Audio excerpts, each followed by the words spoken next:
Before we begin, I want you to take a moment and breathe. Clear your mind from the noise of today.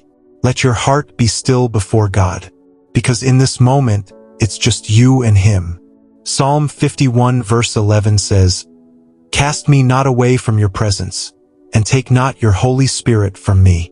These were the words of David, a man after God's own heart, who had fallen, failed, and wept deeply for forgiveness.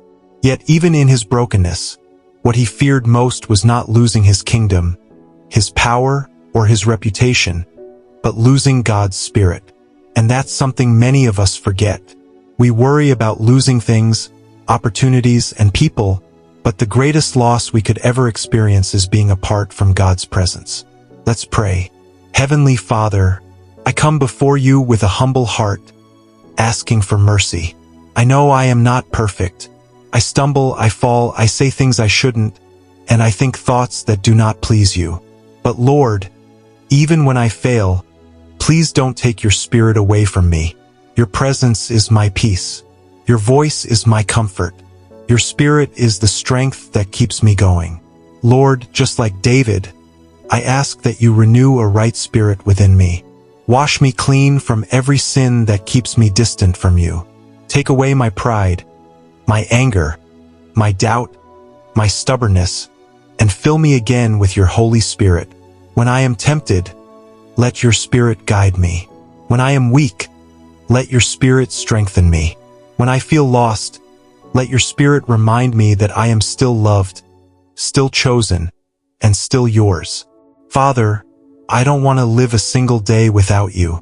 Let your presence fill my home, my thoughts, and every part of my being. Teach me to walk in step with your Spirit, to listen for your whisper in the quiet moments, and to obey you even when it's not easy. Holy Spirit, be my friend and my guide. Help me to forgive those who hurt me. Help me to live with purity, kindness, and humility. When the world feels heavy, lift me up in your power. When I lose my way, light my path again with your truth. Lord, more than anything I could ever ask for, I just want to be close to you. Let your Spirit stay with me and work through me. Let my life be a reflection of your grace, and let my heart remain soft before you. In Jesus' name I pray. Amen. Before you go, share this prayer with your loved ones and help someone else feel the power of God's presence. Subscribe and turn on your notification bell so we can pray together whenever a new prayer is uploaded. And if this prayer spoke to your soul, type Amen in the comments so together we can spread God's word to more people who need it.